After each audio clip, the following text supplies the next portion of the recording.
Hi Hi. there. Hey, it's Gina and Leah with LifeQuest of Arkansas. This is our How to Be Online with LifeQuest orientation class. I'm Leah Greenfield, Program Director, and this is. Gina Bridges, Program Coordinator. We're so glad you're here. The first thing we'd like to say is congratulations, you made it. If you can make it this far, you can take a Zoom class at LifeQuest. Because by getting to this class, you've had to download the Zoom app on your computer or iPad, and you've had to log in and you've had to follow a link to get here. And so those steps you all did on your own, and we're so glad that you're with us today. If What you're do you- watching the recording, then you can also watch this without having downloaded Zoom because it has pertinent information even if you don't participate by Zoom. That's right. So this is recorded, and what we're going to talk about today are three things in general topics. We're going to talk about online classes, how to get to them, how to take them. Then we're going to talk about how to get the most out of them through Zoom, how to do some Zoom things that you will need to know by participating in a Zoom class. And then if you stick around toward the end, we'll talk about how to participate on Facebook, how to create a Facebook account, even if you don't have one, and how to join our private group for the winter term to participate in classes via Facebook. So the first thing we need to talk about, since we're in class today, and the first thing that's pertinent to a Zoom class at LifeQuest is how to mute and unmute yourself and the etiquette around that. Most of the classes that you'll take at LifeQuest, when you enter the Zoom class, you're already muted. But just in case you're not, if you'll look at where the yellow arrow is, if you're on most devices, most types of computers, the mute button is in the bottom left and looks like an old-fashioned microphone. If you're on an iPad or a phone, it might look like a headset, but you know you're muted if it is red and has a line through it. And you have to unmute yourself to be heard. So muting and knowing how to unmute is the first thing that we want you to know how to do in a Zoom class. What else, Gina? Oh, I was just pointing out it's a red line through the symbol if it's turned off for mute or video. That's So if right. you see red lines through either ones of those, then that function is turned off. There's also an arrow next to it if you're unable to hear yourself or the class is unable to hear you or see you. You can use that arrow to find test my microphone and video, and that will walk you through some testing steps to see if those devices are working. So that arrow next to both the video camera and the mute button opens up another menu with some more options for you to explore if you're having trouble. That's a good place to look for troubleshooting. Some general tips about taking classes at LifeQuest: they use a lot of battery. And so we recommend that you keep your cell phone or your tablet or laptop plugged in during class. We also know that Zoom purposely hides its toolbar or its menu bar quickly. And it does that so it keeps your screen as uncluttered as possible with symbols. And that's good for LifeQuest classes because we want your focus to be on what the instructor is teaching you and what you're learning, not a bunch of computer symbols. But you do have to wake that toolbar up, and you can do that by touching your screen or moving your mouse, and then that menu or toolbar, that's the same thing, will rise back up or rise down, lower down, and you'll be able to see that mute button and some other things. We do suggest that when you're taking a class, you go in a room by yourself, that the lights are in front of you and not behind you, because we like to see, and that you keep your video camera on, because we like to see each other's faces, particularly your instructors. We're all isolated more than usual right now, and so seeing each other's faces is good for class participation and feedback. So you're going to get some information weekly from LifeQuest about what's going on. This is not a complete schedule. We're not mailing that out every week, but it is what's new this week. It's going to give you, usually on Tuesdays, some new information about classes, any changes or guest speakers that are coming up this week. So please do always look at your emails from LifeQuest. They're pertinent to this term's classes. And then a little note about passwords. Passwords, we've tried to keep as simple as possible. We have a public password for all of our open events, and these passwords are only used on Zoom. You don't need passwords on Facebook. But if you're taking a public, open to the public LifeQuest class, maybe it's a guest speaker that's choosing to do that class on Zoom, then you'll use the password LifeQuest, which is all lowercase. If you're taking a class that you've paid for and you've registered for this term, then that is a private password that will come in your confirmation email that you get when you registered. We don't hand that out to everybody because it's just for registered and paid members. And then some of those classes within the term that you've registered for are kept limited in size.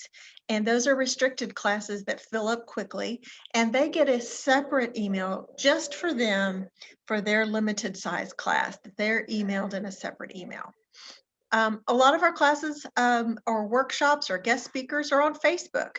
Some are on our public, open to everyone Facebook page, the Facebook page that you can all see when you look on Facebook, just like our public website, LifeQuest of Arkansas.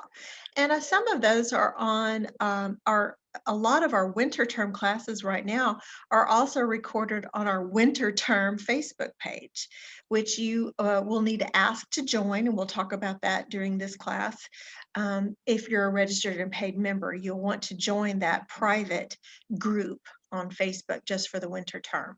So we do suggest, since you don't have people that you're going to class with in person, and you're not hearing the alarm or the little doorbell that would ring when we were together at Second Presbyterian Church, that you keep your calendar beside you. Maybe you keep that class brochure and you set reminders on your phone or on your calendar of when class is, because it'll happen throughout the week, Monday through Friday, whether you're there or not. We don't want you to miss it. Okay. So I think everybody by this time has registered, but for the winter term, but you'll notice that spring is coming right on up.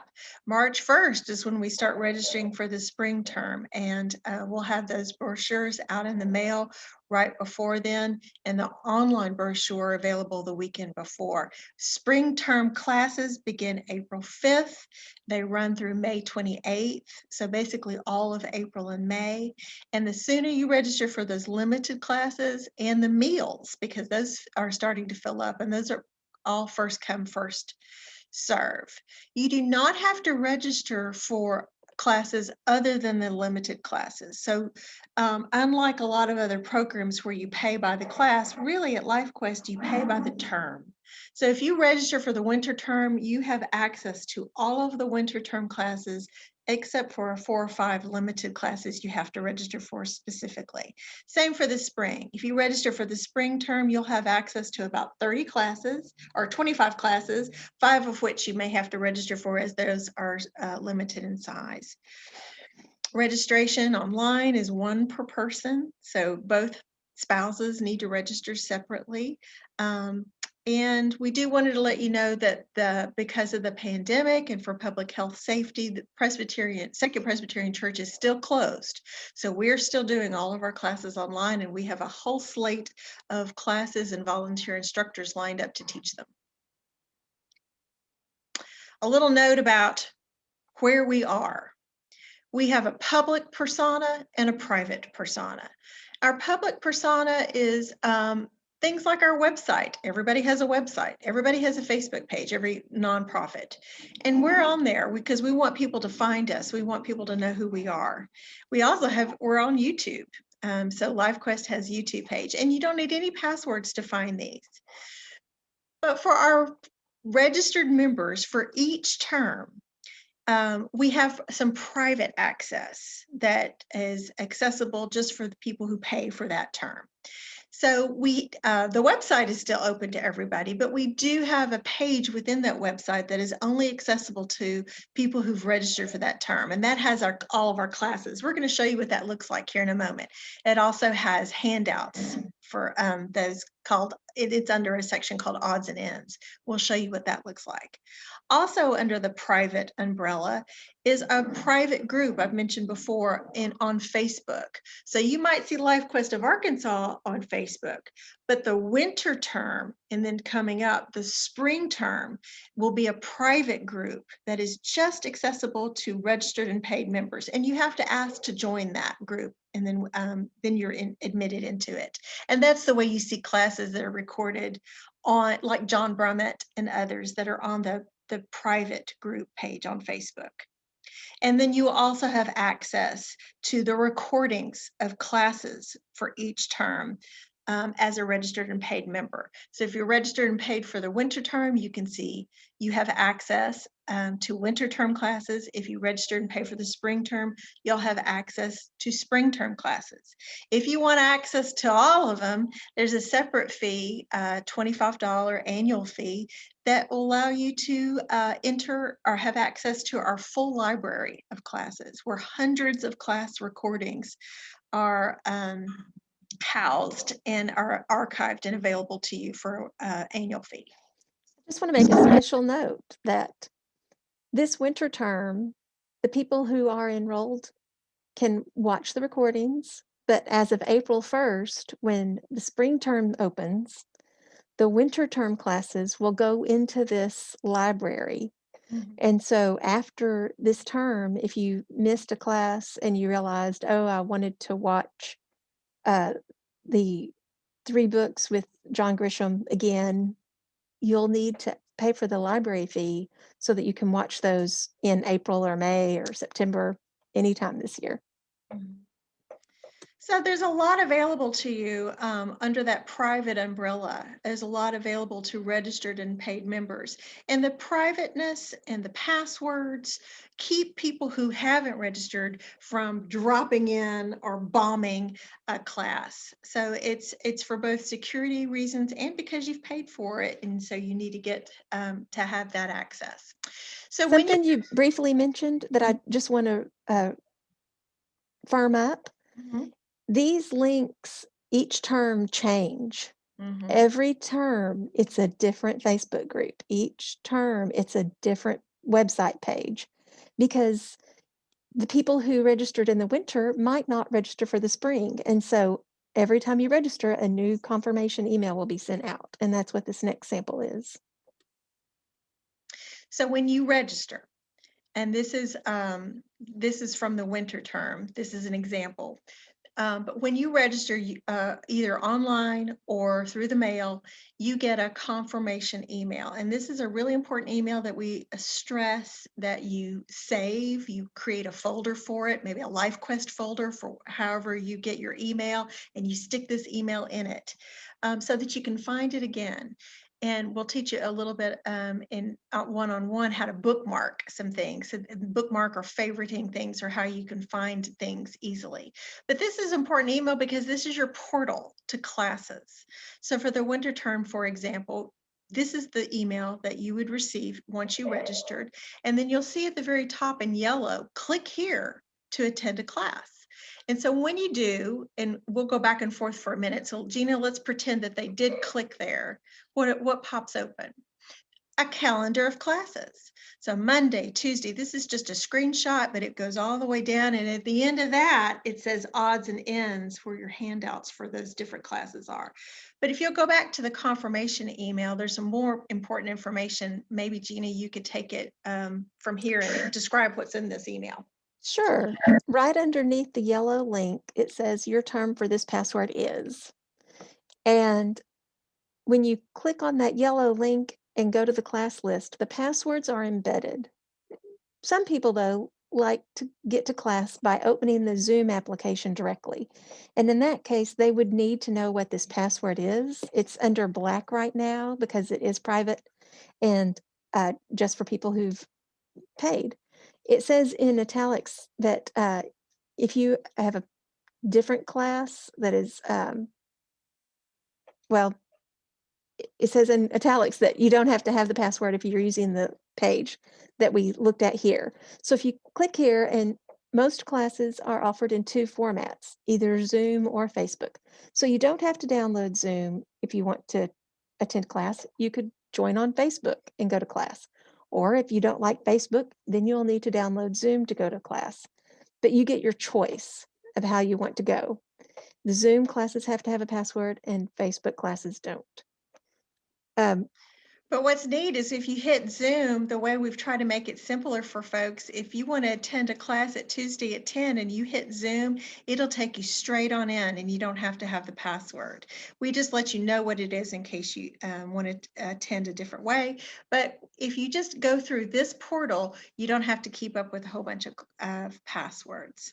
If you're in a class like paper crafting or great books that is intentionally small and limited in size, it will ask you for that specific password that will email to you in a separate email. But we've tried to give people as much of openness to attend classes however they're comfortable. Some people love Zoom, they're comfortable with that. That's the way they want to attend. And really, that's the best way to participate because you can talk to each other and you can hear and see each other. But if you don't really need to participate and you just kind of want to sit back and observe, then Facebook is a great way to watch a class. Facebook is the only way John Brummett is on right now because his class size is bigger than our Zoom room can handle. He has too many people, so Facebook is the best way to accommodate him, but you can participate in that through your written comments. This email says click this blue link to join the group. And we know that people register 10 o'clock on Friday night. And you will get this email and you can go ahead and click that link, but we only process the memberships during our business hours. So even if you click this link, it doesn't make you automatically a member of the Facebook group. Someone has to go in and accept your request. And I'll show you what that looks like.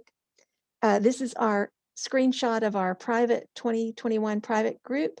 And instead of this blue invite button, you would see a join group button, or it may be in the middle here. And you can click the join group, and then one of us in the office will accept your membership after we see that you've registered this term.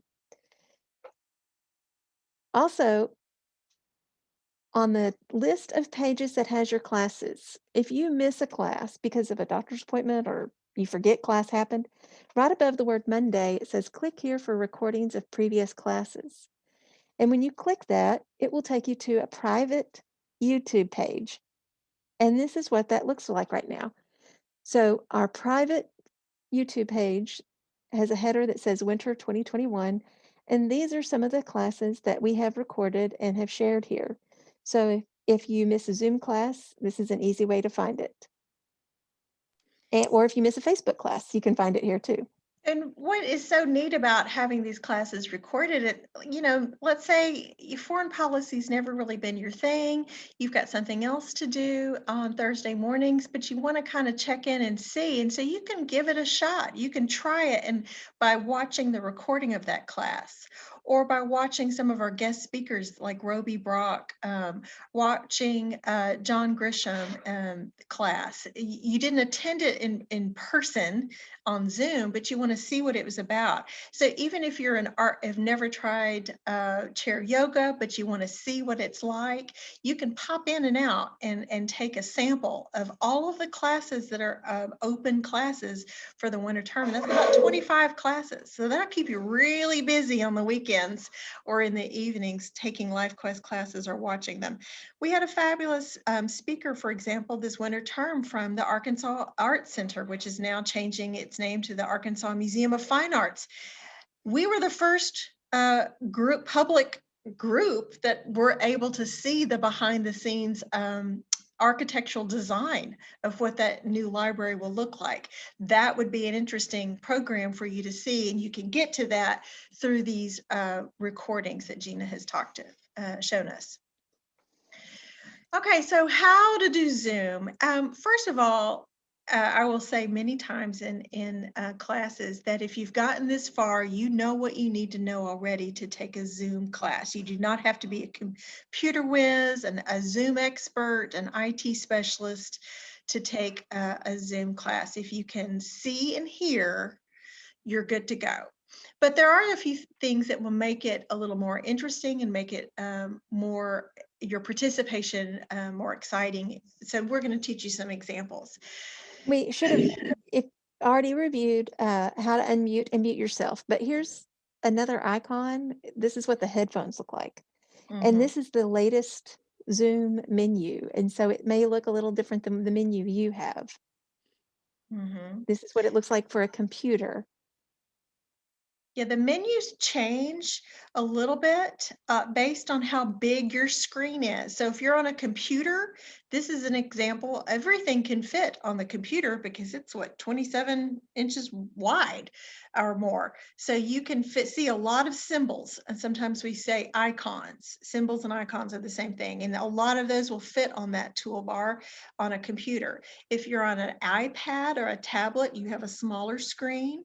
And a cell phone is even smaller, and we'll show you what that looks like in a moment. One of the things that Gina's pointed out on this one, this is the yellow arrow that says reactions. Sometimes when we're going to talk about this in a minute, there's a lot of things you can do, a lot of ways that you can react in class. You could clap, and that's where she is showing you.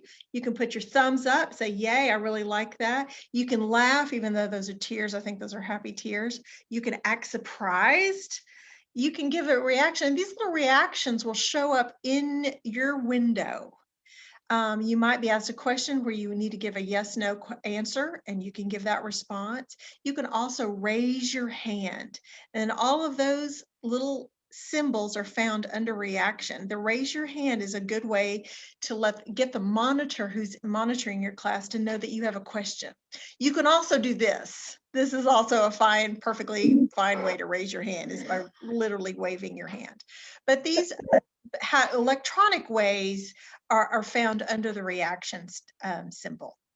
Something I've noticed with people who are using Zoom for the first time is that the first screen that pops up on Zoom says, "To hear others, please join audio."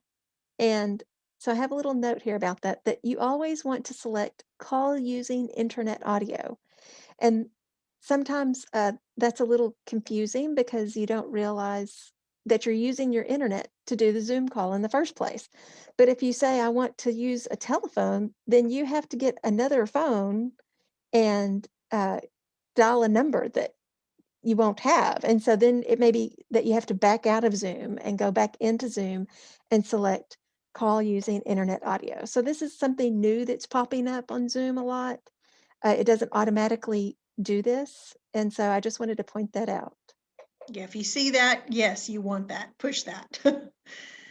Okay, what's our next one? So you see here is an example, a photo of an iPhone on Zoom. And so there's a lot fewer icons, but they're there. They're just not immediately there. You can find that by seeing those three little dots that say more.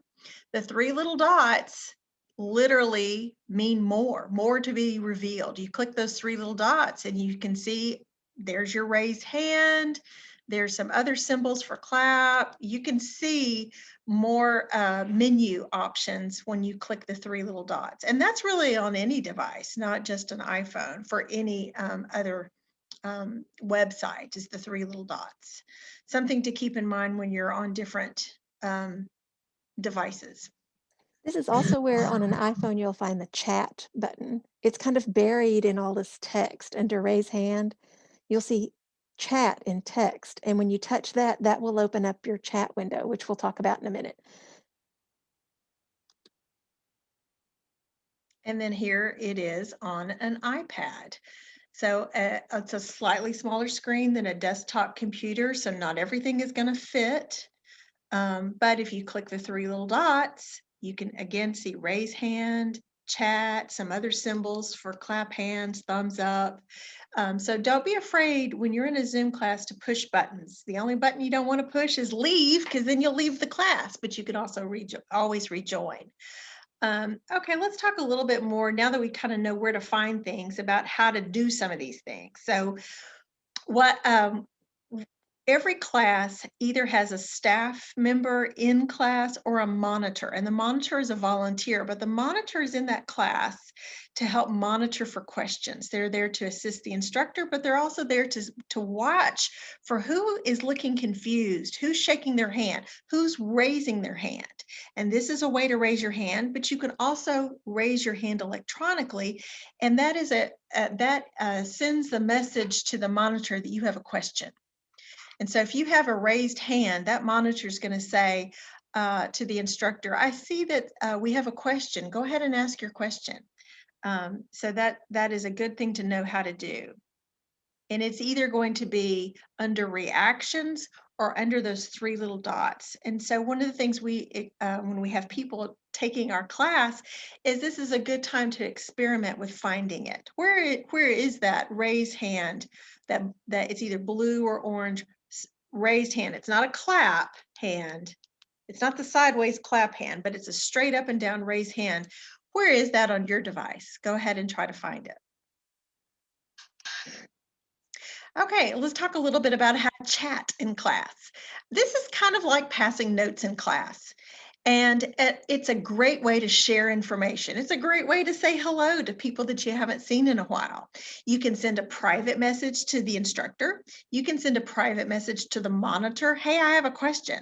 And it's a great place to write down your questions. And then when the monitor is able to interrupt the instructor, they can refer to the question that you wrote earlier in the class. You can also write a private message to someone else in the class.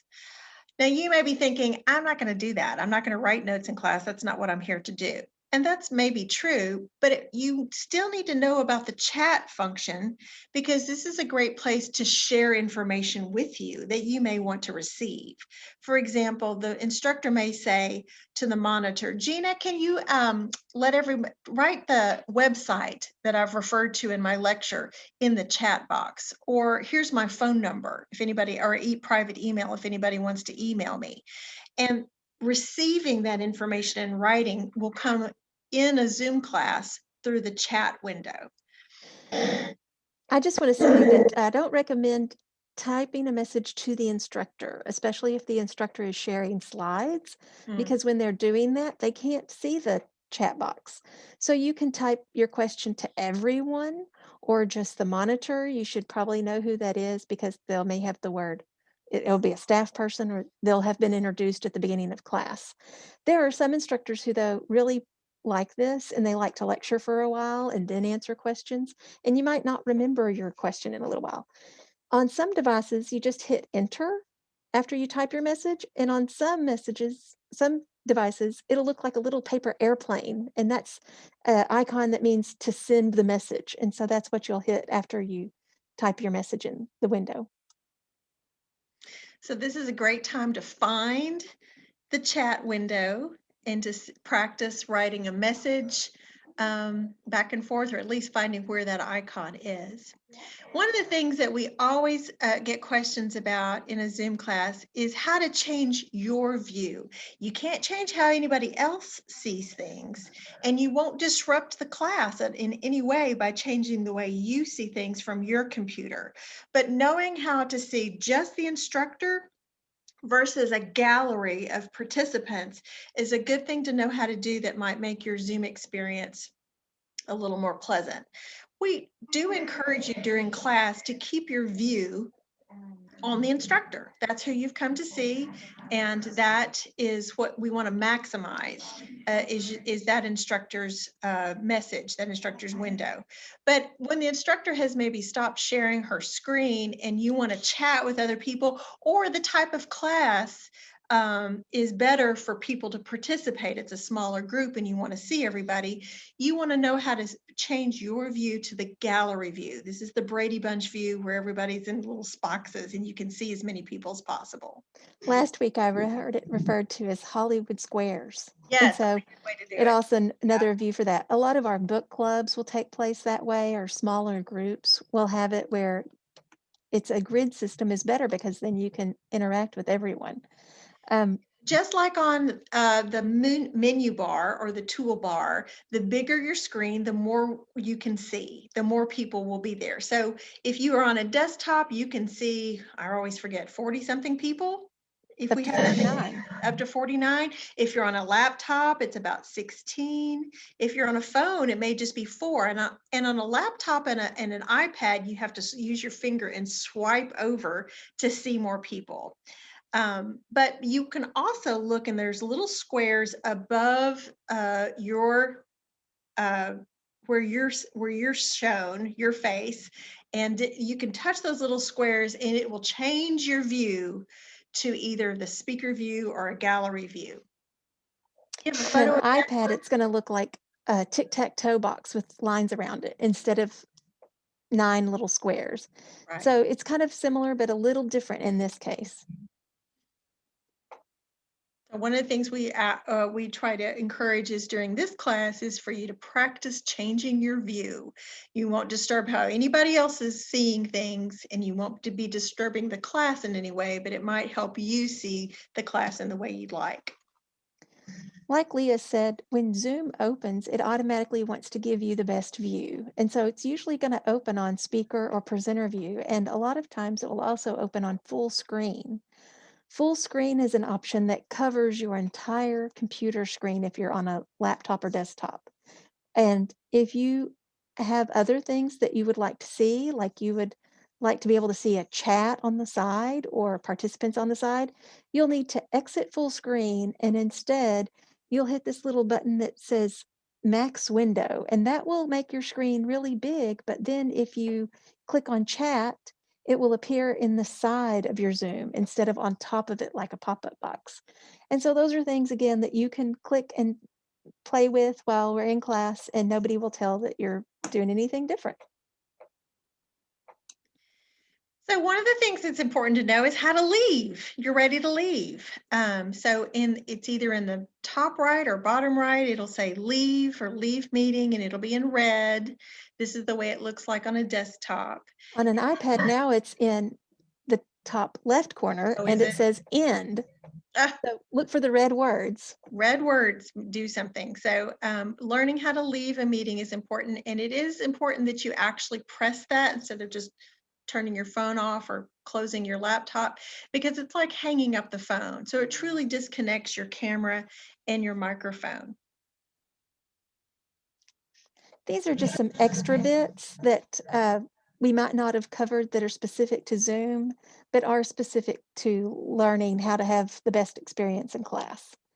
And so the first thing I wanted to remind them about is the library access for the previous year. This is just, it's another YouTube page. And just to show you that it looks almost identical to the YouTube page that you get to see that term. But this is going to have all of the recordings from last year. Which are Another over 250 recordings right now. So if an annual fee of $25 gives you access to 250 LifeQuest led classes. So that's a really good deal for a lot of content. I also wanted to show this screen because in Zoom classes, we like to acknowledge our sponsors. And so when you start a Zoom class, you may see a screen that is similar to this that will have on one side who our sponsors are, and on the other side, thank you for joining us. We also have over 20 church sponsors that we don't list, but we're grateful for them. And if your church is one of those, we thank you. Uh, so when you start a Zoom class, you might see something similar to this for a few minutes before you see other people. And that way you'll know you're in the right spot. Yeah. So if this is not the only, if you're not tired of us and want to see more of how to do things and you like to learn and can do that on your own, we have some other tutorials and videos that Gina has carefully hand selected. Some of them she's created herself, and you can find these on our website. If you Google LifeQuest of Arkansas and you come to our home page, which looks like this, under Enroll in Classes, the tab titled Enroll in Classes, or on the side where it says Enroll in Classes, you'll see online class tutorials. And the big orange arrow that she's pointing at shows you what all those are, the topics. These are often asked questions that we get. And so we've tried to give more information for how you can find out the answers to those. What does it mean to refresh a page? I hear that term. I'm not sure what that means. How do you bookmark something? How do you save that important email that Leah said you had to save? How do I download Zoom? I'm not even sure how to get started. And those are on our website, and that's there for you to watch at any time. So that's our Zoom little bit. Again, you do not have to be an expert. If you don't know how to change your view, if you don't know how to raise your hand electronically, you can still do this. As long as you can hear and see the instructor, that's all you need, and get there to the right spot. If you can get to class, then you can certainly participate. But we're going to take you into a little bit more about Facebook. And Gina is going to show you a little video about how to create a page or an account. You may only want to create an account simply because you want to take LifeQuest classes, and not because you want to like release a whole bunch of data or connect with people all over the world. You're not interested in that. She can show you how to create a Facebook page simply for the purpose of participating in LifeQuest. We do have people who join Facebook just to watch John Brummett. Because if you want to be able to hear John Brummett live and type a question in the chat, you'll have to have a Facebook page. If you want to watch the recording of it, it's usually at by 5 o'clock the same day. So it's still newsworthy information. But for John Brummett, he's exclusively on Facebook. And so if you do not have a Facebook account, you'll want to make one. I know a lot of people do use pseudonyms, doctors, teachers, lawyers, police, who don't want the public to know where they are, and that's perfectly fine. I'm going to play a little video and tell you what's going on.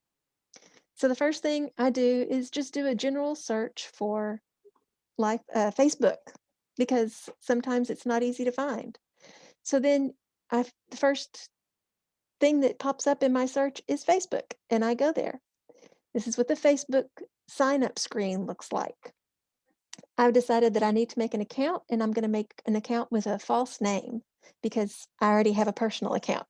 So I decided to name myself Gina LifeQuest for the purposes of this instructional video. Then it asked me for a mobile phone number or an email. And I decided to give it an email so that it's not tied to my phone and I am not sharing too much information. It asked me to type this in twice so that it can validate that the email address is a good email. And then underneath that, it wants me to create a password. And as you know, if you've spent any time online, every website has different requirements for passwords. I just try to use a common one. It does ask for your birthday, and I do recommend you tell the truth with your birthday so you don't have to remember later which false birthday you gave. So I enter in my birthday, and then it asks if I'm male or female, or custom, and you do have to answer that. So then I clicked on sign up, and it says, do you want Microsoft Edge to remember this password for you? And I just said no, because this is just a learning experiment. And then it says here in the red box that I didn't give a strong enough password, so I needed to add something. I think it has 8 characters, capital, a symbol, a number. And then it says you have to type in a code that you should receive so that we'll know you're a real person. And so it's going to send a code to my email account. So it says, if it's on your phone, you'll need to open up the message on your phone and find the code and then type that in. So I open up my email program and I check my mail, and I didn't get the email quite just yet. It's not as fast as I am. So I had to wait a few seconds and then check my email again. And when I checked my email, it says confirm your account. So I can click that button and confirm my account, or I can go down there and copy the number. And that's what I choose to do, is I copy, and then I go back to the website. I put that number in that little box and paste it in there, and then I hit the blue continue button.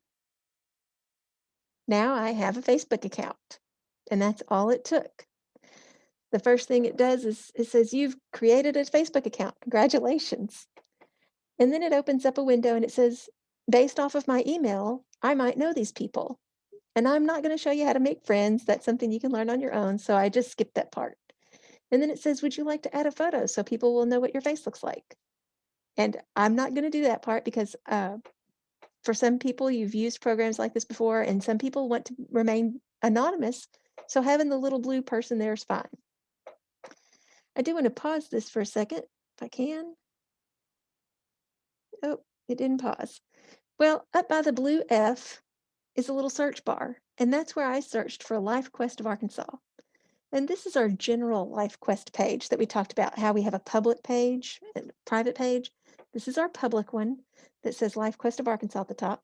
And I have opted to like this page and follow this page. And sometimes by doing that, if you have notifications turned on, you'll get notified when live events are happening. I say that I want to see the things first in my news feed, and that's your Facebook homepage. And I check out the little three dots because as we talked about, that means more, and I wasn't sure what happened in those dots. So another thing I like to do is up in the corner, I'm going to bookmark this page, and I do that by clicking that little star, and I added a bookmark so that it makes it easier for me to find the LifeQuest of Arkansas public Facebook page. We have our guest speakers on here once a week, Wednesdays at noon during our term. And I believe that's all that we learned how to do for this session, for this part. So now you have a Facebook account, and you need to know how to join the private group. As we talked about before, uh, in the email, there's a link that will directly open up the group for each term, and you can click the word join. Or this little video can also show you how that looks. Uh, this is what the fall 2020 private group looked like. Right now it says winter 2021, and next term it will say spring. And yes, each term you're going to have to join a new group. The little join button showed up at the top because I had requested membership, and so I clicked that, and I want to make sure I have my notifications turned on so that it will alert me when a class goes live. And just to be nice or silly, I just type, "Hi, I'm here," so that maybe some of my friends who I haven't seen since last year being in person will know I'm a member of the group. And it's totally fine if you haven't seen somebody that you want to ask, I'm going to type on here just a hi to everybody from the What's on Your Mind group. I miss you all and wish we could go out and have lunch again. And that's totally fine. Over on the side, there are some shortcuts that Facebook lets you have, and I decided to edit these. So I clicked the three dots by the shortcut. And here I can decide if I want to sort these automatically or pin them to the top. And I've pinned Facebook, the LifeQuest 2021 Facebook group, to the top so that I can find it more easily when I log into Facebook. You may have a church group that you're a member of, and you can do the same for them. If you use Facebook a lot, you may be a member of 5 groups or 20, but this is an easy way to make a quick find of those groups. And I think that's all I have to show for Facebook. So since we don't have anyone in class today, we appreciate anybody who's watching this recording later. And that is the end of our presentation. I'm going to This stop class, sharing. yes, this class is free and open to the public. You don't have to be a member of LifeQuest. And so we're here every Monday at 11. And we do encourage you to drop back in. You can come in as many times as you want. It's also recorded on our webpage, LifeQuest of Arkansas, our website. But bring a friend with you or come back as many times. You may have been in 3 classes and you still can't figure something out, and you just need you just want to ask a question, or you want to experiment with something with Gina and I. We welcome you to come back as many times as you'd like. Right. You can come and practice chatting or practice how to raise your hand. And if you have friends or family that live out of state, this is a great time to get them involved with LifeQuest. We've had so many people ask over the years, are there LifeQuest in other places? And there's some smaller programs that are similar, but we think this is the best deal. So, share us. Absolutely. We have participants right now in about 9 different states and one country in Europe. So we really are broadening our horizons with online learning. We're glad that you were with us today. Thank you. Thank you. Bye.